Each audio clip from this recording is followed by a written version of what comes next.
This is the Editor's Half Hour. Step into the life of an editor for 30 minutes as we discuss the craft of editing, industry trends, and editorial resources. Your host is co-founder and CEO of Peak Publishing Inc., Nadia Jaja Pupa. She is experienced in all facets of the publishing industry, from editing to design, and works with corporate clients and self-published authors.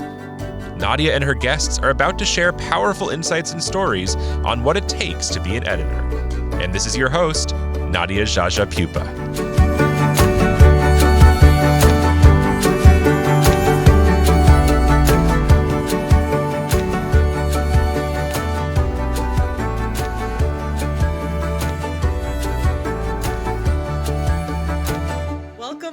To the Editor's Half Hour. Today we are talking about book design. You have no idea how long I've been wanting to cover this topic. And a few months ago, I was just looking at things online and I just happened to see the book called, and I'm holding it up if you're watching the video version of the podcast, The Design of Books, written by the wonderful Debbie Berne, who I have as my guest today. Debbie, Hi. Thank you so much for being here today. Thank you. I was like jumping for joy when you responded to my message on LinkedIn. I reached out to you on LinkedIn originally to ask if you'd be on the podcast, and I was just thrilled when you said yes. So thank you again. This is amazing to have you. We are going to get into it today. I would like you to also introduce yourself, tell the listeners what you do, what kinds of projects that you're working on right now, and then we're going to get right into this. We are not going to waste any time. Well, thank you, Nadia. It was so fun to be actually contacted you through LinkedIn. I think this is the first time I've ever responded and got on a podcast through LinkedIn, but it worked. And you and I actually had a conversation before this, and we were just like, oh yeah, we were exactly in tune with the things that are interesting in book design and how that relates to the editorial piece of making books. So I'm Debbie Berne. I'm a professional book designer. I have been a book designer for 20 years, and I am a debut author. I just wrote my own book, so now I am both a designer and an author. Been on both sides of the publishing. Yeah. So, and it was interesting. It was actually very insightful to, even though I had been working with authors for 20 years on the design side, to move into the author side.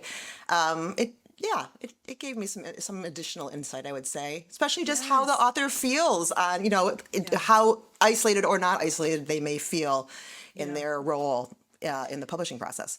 Right. I know the writing process, and I don't even know what that's like. I'm not an author.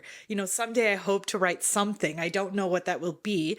But yes, you must have gone through some moments of self-doubt. Like, is this going to really connect with the reader? Could I do some visual here to really, drive this message home further? So there's a lot to think about. There's a lot to consider, even in the writing process. So, my first thought when I met you, and I think I may have even asked you, because we met before, this recording, and I asked you what your favorite font style was. Did I? I don't know if I did, but I assumed that you used Helvetica in the book. Is this Helvetica? Because I know that years ago that used to be like the designer font. I mean, Helvetica is a classic forever font. It's an amazing, wonderful font. That is not Helvetica. That is Larsite.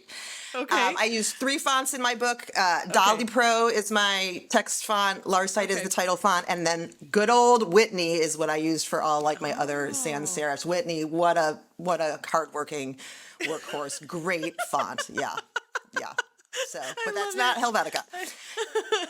I love it. And that was always like a default. I would watch documentaries a few years ago, maybe in the early 2000s, and it was like Helvetica was talked about as this like, there's a great documentary about Helvetica. I mean, it's yes. So let's talk about your career path. Let's just start from the beginning. How did you get into it? There's different things too, and I want the listeners to hear this, that there's graphic design, but then there's book design. Book design is different. If you meet a graphic designer, great. A graphic designer can do tons of things, but book design is a different type of design. There's a lot of very, nuance to it. It's a very specific niche Yes. piece of design. Yes. It's actually funny, when I went out on my own, I've been a freelance book designer for 15 years. I started working for someone, and when I went out on my own, I said to my boss, I want to be a freelance book designer. And she said to me, you can't make a living. You can be a graphic designer and do some books, but you can't make a living as a book designer. She was wrong. There are Yes. people who make a living as a book designer. And actually, I have to say to people who are thinking about hiring designers because you're self-publishing, find a book designer. Regular, broader Yes. graphic designers, they don't understand it's very nuanced, it's very specific. There's these just very niche things in book design, and you need to find somebody who knows what those are, and that's who you should hire. So let me just tell you how I started. I actually started on the editorial side. My first job in publishing was in the editorial side. I was an editorial assistant. I was always a writer as a teen, and in college I wanted to be a writer. I thought I would be an editor, and so I went into work for as an editorial assistant. But the person I worked for, a wonderful woman named Carolyn Herder, who founded the gift division of Chronicle Books in San Francisco. If you don't know what that is, you should. She was she mostly did illustrated books. She was very visual. And so as her editorial assistant, when she would have authors submit work and say, hey, you want to take this on and try to sell it for me? She would say to me, her assistant, hey, could you just do a little draft of the layout so I can think about the book? And I was just like, do a visual draft of the layout so you can think about the book. Because when she thought about books, she thought about them as books, not as manuscripts, but as books. It. Yes. And so I self-taught myself Quark so I could do my job that my boss was asking me to do. That's right. I use Quark too. Yep. You use Quark too. Yep. And Yep. I really... in my past, deep in my past. Right. I mean, I haven't used it for 15 years No, because no. But that in the beginning, that's where people design books, was in Quark. Yeah. Yeah. And I turned out that I really loved the book design piece of it. I was actually good at it. I kind of became obsessed with it. And so I kind of moved from editorial into design. But my design work, I feel like, has always been really informed by the editorial piece. And I think that's part of why I'm successful, because I understand the interaction between design and editorial. And that's what the book basically is about. Yes. And that's why when I met you, I fell in love. Because I'm the same. My story is so similar. That's right. You're also a design editorial person. Yes. But I never left editorial. That's the thing. I kept like a hand in both buckets. So I was an editorial assistant, same story.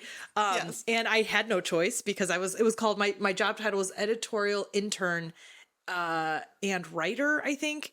So I was doing some writing, I was doing page design, and it was just for small little accompanying. They were these supplemental reading materials that went with a bigger guide. Anyway, I was using PageMaker, Quark. I mean, this was before InDesign became like the true premier program for book design, but I loved it. And you do become obsessive over alignment, sizing, margins, placement, line spacing, margins. Yes, chapter openers. Yes, and then understanding that the interior margins need to be just a little bit bigger for books that are thick, because you don't want the text to go in. I hate that. Is such a pet peeve, is when the text is so close to the inside of the book. And so those are things that we learned along the way. And but I kept my hands in both places, so I never truly left the editorial world. I still worked as an editor, but then continued to just really polish my design. And so that's why when you started explaining, and this is when we met before, and you told me about how you started as an editor, I was like, oh my God, me too. It's so rare to meet somebody who has a similar story. And I just love that about you. So that is truly why you are successful. You've hit the nail on the head. It's because you understand how editors think, because you think like an editor, but you are also designing a book, and you have that ability to connect the message with the visual elements of a book. So let's get into this. Oh my gosh, where do we begin? I don't know. There's so much. So let's honestly just dive right in. Let's talk about your design process. And I know we're going to probably have to jump back and forth a little bit with your process with if your client is a publishing company or if your client is a self-published author, because you're going to be working with two very different processes. You've got the one that understands the importance of design. That's why they're hired you if they're a publishing company. And you mentioned in the book, she does go through this and explains, what that process should be like, with a design brief.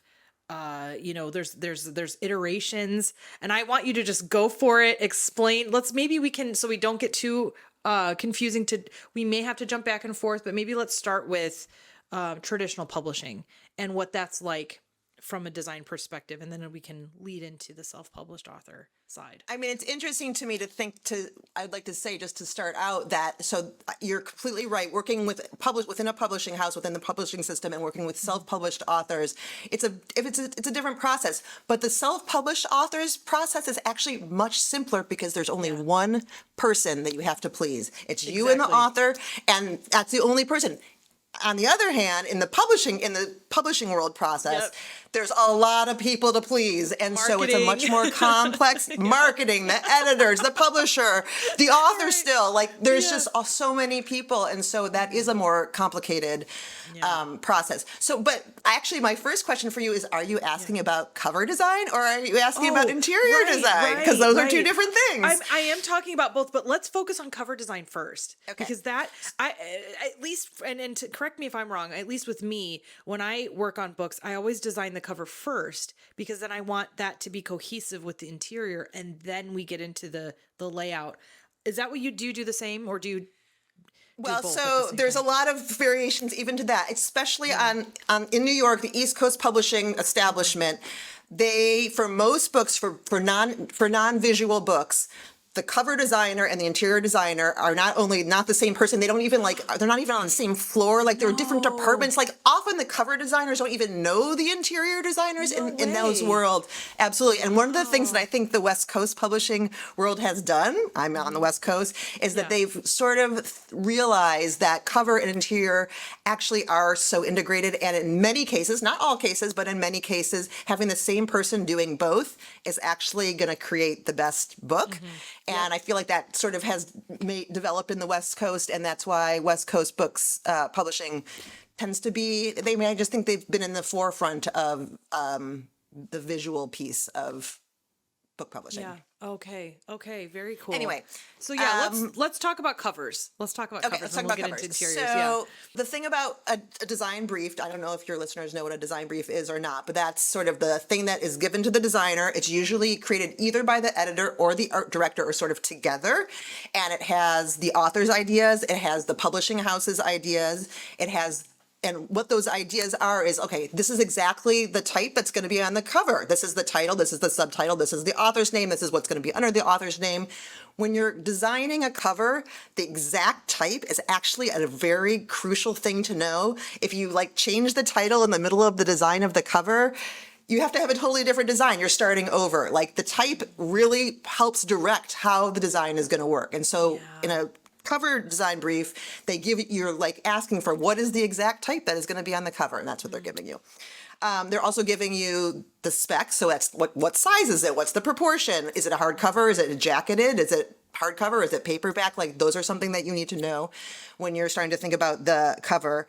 They tell you the synopsis of the book, who the audience of the book is, what the genre of the book is. They give you the comps. So where, if you're in the bookstore, where is this book going to be sitting, and what is going to be around it? What are the covers around it look like? That's a very important piece of a cover design process, of a cover brief. Yeah. And then they give you what they call the design direction. And that usually is thoughts that the art director has, thoughts that the author has, thoughts that the editor has. It's sort of everybody's ideas about what direction this cover might go. And sometimes they'll even say use this photograph, or maybe you want to try this illustration, or maybe we're going to hire an illustrator. All those things are possibilities. And that's all fantastic for the designer to receive. The designer receives that. We think about that. We may read the book. It sort of depends. For fiction, I usually tried to read the whole book. For nonfiction, I usually would read some sample chapters and look at the table of contents. And then we start to work. And the thing about cover design is, when you're working on it, of course, I'm going to try to follow the direction that has been given to me. But almost I also go off into my own ideas come to me, my own creativity, my own experience. Like those things happen too. And so when you are ready to show them the first round, you usually show 3 covers. And I always try to address what they've asked for in the cover brief, but I almost always am also showing them something that they hadn't addressed at all or hadn't even thought of. And that came from my process. Wild card. And sometimes those things are successful and sometimes they're not. They don't have to be. But it's good for editors and authors to see those things and be like, oh, I hadn't thought about going that direction. That makes me think this or that and the other thing. Yeah. So that's the first round. Three covers addressing things that they've asked you to do and things that you come up with yourself. And how many iterations? I mean, how many, or I should say rounds, how many rounds do you typically go through before it's like, bam, that's the cover. This is the final design. How many? Right. So the standard, like in my contract, is 3 rounds. So I have that first round with 3 different covers. Me too. Yes. And then they should say to you, like, we like this one, but we're wondering if you would try it in a sans serif. Or we like this one, but can we try some different color variations? Blah, blah, blah, blah. So you take one of them, you sort of narrow it down to 1, sometimes 2. You do some variations. That's round 2. You pass that back. At that point, they should be like, we like this one. This is the tiny tweak we would ask you to do. And then you're done. And that's round 3. And that's what that's how it should be. I have to say there's plenty of times when it keeps going and going and going. And in those times I charge more. I mean, the contract is for 3 rounds. So, but sometimes that does happen. Yeah. And we share the same brain because I do the same thing in my contract. Surely by round 3, you are, a professional designer. You can nail down a cover by the 3rd round. And at that point, it's that down sampling process where there's that conversation. Are you a part of that conversation with the author sometimes? I mean, I guess obviously with a self-published author client, you would be talking to them. What about with in the publishing company perspective? Do you even get to talk to the author? Almost never. And I think one of the reasons I wrote the book is, and one of the things I think is an issue in publishing is how isolated design is from editorial. I mean, there's certain publishing houses and projects where I don't even ever talk to the editor. I'm always through the art director. The art director and the editor are talking. The designer's on one side, the author's on the other, and we never shall we meet. And I don't think that's that positive of a situation. I think that at least at the beginning, I feel like an initial conversation, which includes the designer and the author and the editor and the art director together, will set you off on the best path. Right. But that's not that typical. Okay. That's interesting. And it's good for listeners to hear this because the majority of my experience has been with self-published authors, not so much on the publishing company side. And I can see why they compartmentalize the process because there's a lot going on there. But again, there's that disconnect. And you've really said that very well in this book. And I can't promote this enough. This book is amazing. And I'll tell you why. Debbie gets into it. You explain so much about fonts, type, what is a typeface? What is a font style? I mean, sometimes I use these words interchangeably. Can you please set the record straight today? What is a font? What is a font? What is a type? I'm going to set the record straight by saying you can use them interchangeably. So I'm not, okay. Absolutely. So I haven't been, okay. Yeah, so I'm fonts not wrong. And typefaces are separate things, and in the world of metal, physical type, it actually mattered. In the world of digital type, it doesn't matter. Designers use them interchangeably all the time. Everyone can. Typefaces, fonts, in this digital world, it's all the same. Basically. It's not actually, but it is. So do you want to know what's so cool is that you have an anatomy of type? You just got to get this book, listeners. Please just do yourself a favor. It's just so enjoyable. And Debbie is so fun and her personality does come through in the book. She's just got her little sense of humor, like lightly scattered throughout the book, which I appreciated. But in the diagram, you have arrows pointing to serif, sans serif. I think majority of the general public know sans serif versus serif fonts. But then there was something I saw, and they were terms that I had never even known. a spur, a terminal, ascender, descender. I mean, what in the hell? Debbie, what are these things? I guess we don't really necessarily need to know them, but it's great to know them, if that makes sense. And if for the curious minds out there, the editors who, just want to get that leg up and know more beyond just what a sans serif and a serif font is, what is a spur? What is a spur? Okay, so I'm not going to really answer that question. I'm going to answer it in a different way. Okay. So in the book, there's a chapter on type, and it will give authors and editors, non-designers, just some grounding and information about how fonts work, why designers pick this font or that font, how letters are shaped, which is the spur and the terminal and the ascender and the descender, all those things. And if you want to know about that, read the book. But I also think an answer to that is, type is a aesthetic, detailed thing, and actually one of the things that editors and authors should know is that the designer knows a lot more about type and fonts than they do. And part of what I feel like I also am saying in the book is that designers really, really want to talk about the book with the author. They really want to understand what they're trying to do, but then they want the authors and the editors to let them do it, to let us use our skill, our experience, our understanding to do it, and to not micromanage, not to let us execute the concept, the ideas. Let us do it through our design, and so through our expertise. That's right, and so. I don't want authors and editors to tell me what font to use. And it's lovely if you know something about fonts, but I should be the one who's picking the fonts because I'm the one who understands the world of the fonts so much better, and also the world of what fonts make sense with what book. I was doing this business book, and the author wanted me to use like a kind of like squiggly, loopy display type for their title, and I was like, but this is a business book. Like, why would you use that for a business book? Like, they weren't getting it. They're like, well, it's appealing and pretty. I was like, but it doesn't make sense in the genre. So there you go. I mean, it's sort of an extreme example. So you're basically portraying the fact that fonts have personalities. And if you're going to have a cursive-y, swirly thing that's fun and playful for a topic that is not even playful at all, it could be like very informational or maybe a book about entrepreneurship.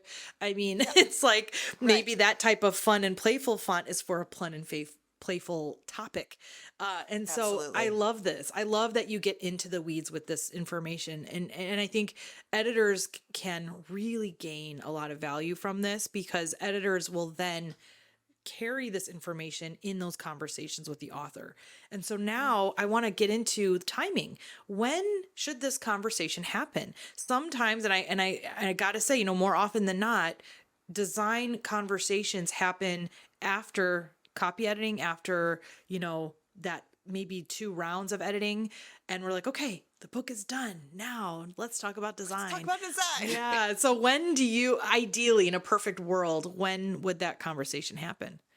I mean, I think it does depend on what kind of book you're working on. If you're writing a cookbook, if you're doing a gardening book, books that are visual, you have to talk about design at the very, very, very beginning. Like that is when you're doing it. If you are writing a text-driven narrative fiction book, then, I mean, the cover design is going to be one piece. And then if you don't talk about the interior design until you've actually gone through the manuscript and gotten to copy editing, okay, I can live with that. But let me just say this. When you're working on nonfiction, if you're working on a business book or a book that has subheads and structural pullouts and book sidebars and all sorts of structural things in it, that is worth talking about design in the development of the writing phase while you're still writing, because the designer and the design and just having that conversation like, well, is it going to be H1s or is there going to be H1s, H2s, and H3s? Are there going to be, pull quotes? Is there going to be sidebars? Are there going to be, tables? Are there good? All those things are design aspects.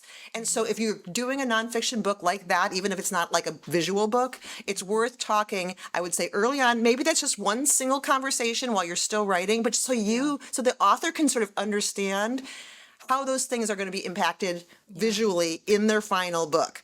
And I love that. It's sort. Yeah. Yeah, it's really it's strategic, and it's just flat out smart to talk about Yes. earlier on, because I always have these, and I engage in these conversations with authors because I understand the design process. I do the design.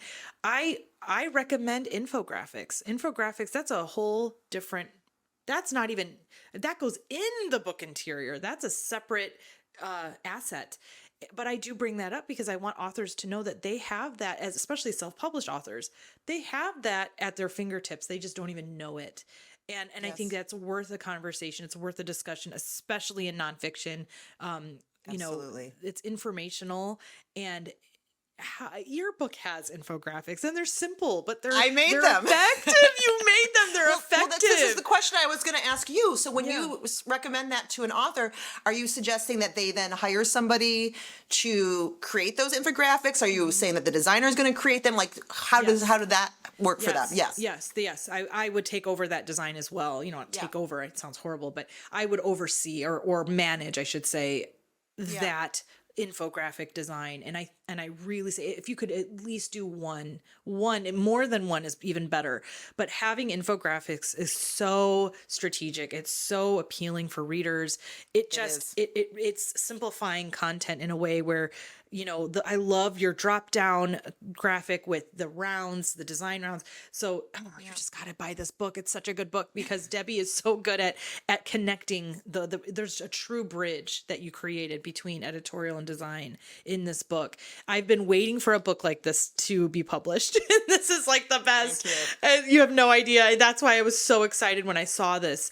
And in fact, when I was at the ACES conference, that they had the, University of Chicago Press had all their books.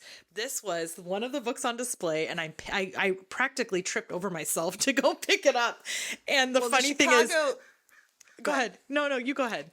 So the University of Chicago Press, which makes the Chicago Manual of Style, the Bible of style guides, they have a series, the Chicago Guides to Publish. I think it's called Writing, Editing, and Publishing. Right. And the editor, who is the editor of that, when I blindly sent my proposal to her, Mary Lauer, she said, I've been trying to publish a book about book design for 20 years, and maybe I finally found it. And it was. She did.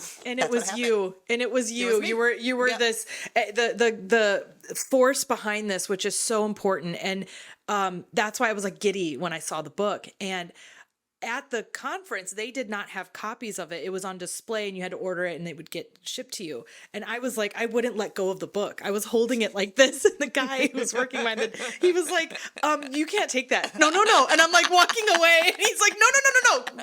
Come back. Put the book down. And I was like practically stealing it. But it was so funny. And I was like, just thrilled to get a copy of this. So, and it's because design and editorial has not been properly integrated in the minds of the publishing world, in the minds of the authors, and that is really what should happen, and that's what I'm trying to do with the book. And we didn't really get into the weeds with interior. That's okay. But what I'd like to talk about, and I know we need to wrap this up, but the book is so much more than that. You also understand printers. There's print on demand. That's a thing. That's actually the only thing pretty much that's available for a self-published author, especially if they put it through something like Ingram Spark or KDP. Let's just talk for a quick minute about this. I want to squeeze this in here because you mentioned this in the book, and I actually had a true LOL as I'm reading this because Debbie, I want to quote this. Yeah, this was my favorite quote that she shared. Well, I'm not going to, I'll paraphrase that. She, Debbie, she says this in the book. She bought a book. She opens it up and it basically looked like it was Xeroxed by a high school biology teacher in 1985. That's the problem with POD. High school biology teacher, you have no idea. You not only hit the nail on the head, but I knew exactly. I could visualize, and not only can I visualize the quality that you were describing, but I actually visualized you sitting in your chair and slamming the book shut because you were so annoyed. Because that's POD. That's print on demand.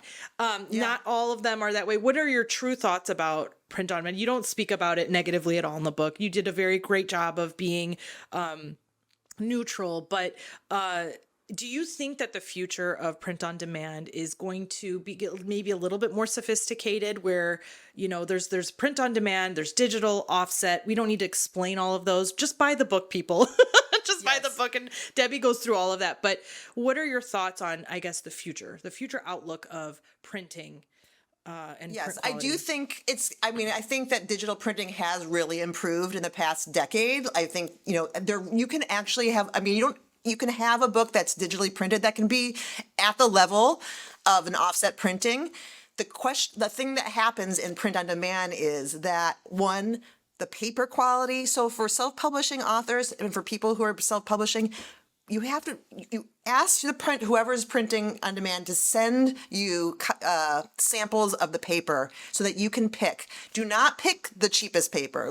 Think about, it's, to me, the print on demand feeling is about being a reader. When I get them, as I said, when I get them from in the mail, the experience, and I have bad paper, I don't want to read a book that's on cheap, crappy paper that the printing is just being shown through on the other side. There's so much, because I think that there's a lot. I guess this is what I'm getting at. The book is so great because you're showing editors to then kind of relay that information to the authors. They don't even realize that they have the option because they're not really given many options with print on demand. And so I always bring that up to authors who really want that book to look like a truly professional book. I give them options. I don't tell them which direction to go. It's obviously they have their budget to consider, but I do say that I can help them go to an offset printer. They can print a bulk quantity, have it sit at their house and process orders. They can do both. They can also do print on demand. And you can even go to a printer that does digital printing, but because they're not print on demand and you're engaged with the printer, you can have a perfectly lovely book that's digitally printed, not offset, but is not print on demand. And that's, I think, something that's worth investigating, depending on what your situation is as a self-publishing author. Absolutely. Yeah. And one final question, Debbie. Yeah. Let's if we could distill. And no, you can't in one sentence about what's in the book, obviously. But if you could share some really valuable insight for the editor, because our listeners are primarily editors, maybe some graphic designers are tuning in, I don't know. But what do you hope and wish that editors could gain from this book in terms of what they can share with authors, or what value do you think that editors, the missing piece, is it that conversation with the designer? Or, what is that golden nugget that you hope that, and we kind of already said this, that editors can just get from having this copy of this book on their bookshelf? I think the thing that I would like editors and authors to understand about design is that there's two important things about design. One is that the designer is creating a book that is easy and clear for the reader. That's our number one thing. We want the reading to be easy. We want the design to disappear. We want the reader to be engaged with what the author has written. And that's the number one goal of design. And the number two goal is to elevate, to express the individual, unique, special thing of every single book. And that's why not using AI, but actually a person to design your book, because every book is different, every writer is different, and the design the job of the design is to uplift, to express to the reader, this is what this book is. This is the special nature, this is the content, this is the voice, this is the intention of the book. And so I just want authors and editors to understand that's the job of the designer, those two things, clarity and expression. And if we were in front of a live audience, they would be clapping so hard. That was so well said. I just love it, Debbie. That was so perfect. Thank you. Everybody's standing up. Standing ovation. That was so well said. You simplified it. I knew you could do it. Yeah. You said exactly what I was hoping you would say, because I think that's the value of what's in this book. We've been waiting 20 years for this wonderful book. Buy your copy today, listeners. Go to the University of Chicago website. I mean, it's not just there. You could probably get it in other places as well. You can get it everywhere. You can get it all the places. Everywhere. It's a beautiful, vibrant orange color, and it's called The Design of Books. Thank you, Debbie. Thank you for this so much, Nadia. I could talk to you about it forever. It is so fun to talk to you. Oh my gosh, really I know. Great. Thank you again. Hey, listeners, I have some exciting news to share. I have officially launched the affirmation cards for editors. Some of you may have heard about them. You've probably seen them on my Instagram page. I've talked about it on previous podcast episodes. but now they are officially here, and I am so excited to share them with you. I am holding up the box right now for the video version of the podcast. For the audio version, I'll explain to you what they look like. It's a little box, blue and green gradients with some editorial marks and some gold foil stamp on the cover, and it's just so beautiful, and it's designed by Caitlin on the Peak Publishing team. It's got a magnetic closure, and it's full of wonderful affirmations. Some background about how I made these and how I was inspired to do this was a few years ago, a friend was using affirmation cards for her life, her lifestyle. And I thought, I want to get some. But then I thought, well, I really want to get some for editors. Let me see if they exist. And lo and behold, they do not exist. And then I sparked an idea to actually create them. So these are officially the first ever affirmation cards for editors. I've set aside 3 affirmations that I'd like to read to you. And hopefully they inspire you and ignite a sense of positivity in your life. The first one says, I am a skilled and meticulous copy editor. You need to tell yourself this, remind yourself that you are skilled. You are meticulous in the way that you edit. Another one I have is just also my second favorite is I am committed to delivering polished manuscripts. That's our job. You're committed to this. This is what you do. It gives me that motivation as I'm editing. Last one here is my attention to detail is unmatched. Holding it up now so you can see it. These cards are meant to sit in a little wood stand that I'm holding up to show so that you can look at them every day. You could pull a new card every day, have it at your desk, make it part of your morning routine, and it's just a way to get yourself motivated, excited, and positive about the work you do, because oftentimes you question yourself. I do it all the time. Even though I have several years of experience, it's inevitable that you will question yourself and think that you might not know what you're doing, but you do know what you're doing. So take a chance to check out my website, peakpublishing.com/shop, to take a look at the cards, see what they're all about, and purchase your copy today. Thank you for listening to the Editor's Half Hour. This podcast is your go-to resource for editorial trends, opening the discussion for new ideas through the real-life stories of editors. For more information about Nadia Jaja Pupa and her business, visit peakpublishing.com. That's PIQUE publishing.com. And remember to subscribe and follow the Editor's Half Hour wherever you get your podcasts.